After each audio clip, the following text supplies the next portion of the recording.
గతంలో నేను హైదరాబాద్ బీజేపీ అధ్యక్షుడిగా ఉన్న సందర్భంలో లాల్ కృష్ణ అద్వానీ గారు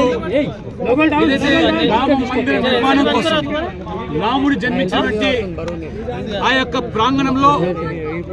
భవ్యమైన రామ మందిర నిర్మాణం కోసం అని చెప్పి వారు ప్రారంభించినటువంటి రథయాత్ర సోమనాథ్ నుంచి బయలుదేరి హైదరాబాద్ కు వచ్చేసే సందర్భంలో ఇదే నిజాం కాలేజ్ మైదానంలో బహిరంగ సభ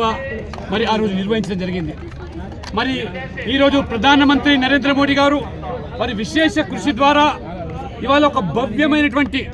సుందరమైనటువంటి ఆ రామ మందిర నిర్మాణం కావడము, ఆ నిర్మాణమైనటువంటి ఆ మందిరంలో బాల రాముడి యొక్క విగ్రహ ప్రాణ ప్రతిష్ఠ కార్యక్రమాన్ని ఇదే మైదానంలో జరిపినట్టయితే దానికి సార్థకత ఉంటుందని చెప్పి ఇవాళ నేను ఉత్తరప్రదేశ్ నుంచి రాజ్యసభ సభ్యునిగా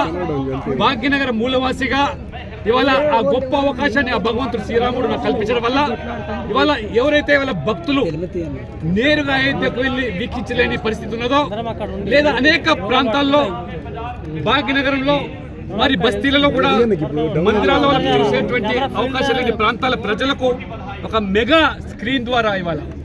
రాష్ట్రంలోని అతిపెద్ద మరి మెగా స్క్రీన్ ద్వారా భక్తులను వీక్షించేటువంటి సదుపాయము ఆ భగవంతుడు శ్రీరాముడు నా ద్వారా లక్ష్మణుడు ఎల్లవేళలా రాముని సేవకి అంకితమవుతాడు. కాబట్టి ఇవాళ నా వంతు మరి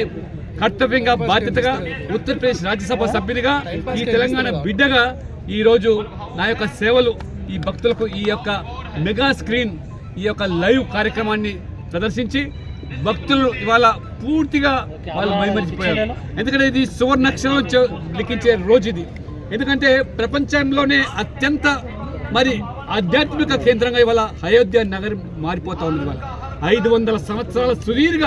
పోరాటం, 500 సంవత్సరాల చరిత్ర తర్వాత మరి ఈ యొక్క హిందువుల యొక్క కళ సాకారం కావడము ఇవాళ అబ్బుల పరిచయగా ఇవాళ భక్తులు కులాలకు మతాలకు ప్రాంతాలకు అతీతంగా అందరూ కూడా ఇవాళ రాముని యొక్క విగ్రహ ప్రతిష్ట కార్యక్రమంలో పాల్గొంటామని చెప్పి కూడా ఇవాళ మనం చూసాం. ఇక్కడ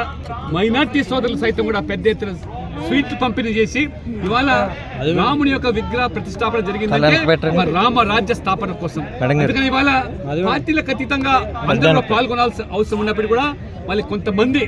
దీన్ని రాజకీయాలతో ముడిపెట్టి ఓటు బ్యాంక్ రాజకీయాలు పాల్పడుతూ ఆ రాముని యొక్క విగ్రహ ప్రతిష్ట కార్యక్రమాన్ని కూడా మరి బహిష్కరించారంటే తప్పకుండా ప్రజలు గమనిస్తున్నారు. ఇవాళ మరి హిందువుల మనోభావాలు గాయపరిచే విధంగా వ్యవహరించేటువంటి ఎవరైనా అది ఏ పార్టీలకు సంబంధించిన తప్పకుండా మరి భవిష్యత్తులో వారు మూల్యం చెల్లించుకుంటారు. ఇంత భవ్యమైనటువంటి కార్యక్రమం తిలకించేటువంటి అవకాశం ఇవాళ ఆ భగవంతుడు ఇంత వేలాది మంది భక్తులు కలిసినందుకు వారందరూ కూడా శిరస్సు వంచి నమస్కరిస్తూ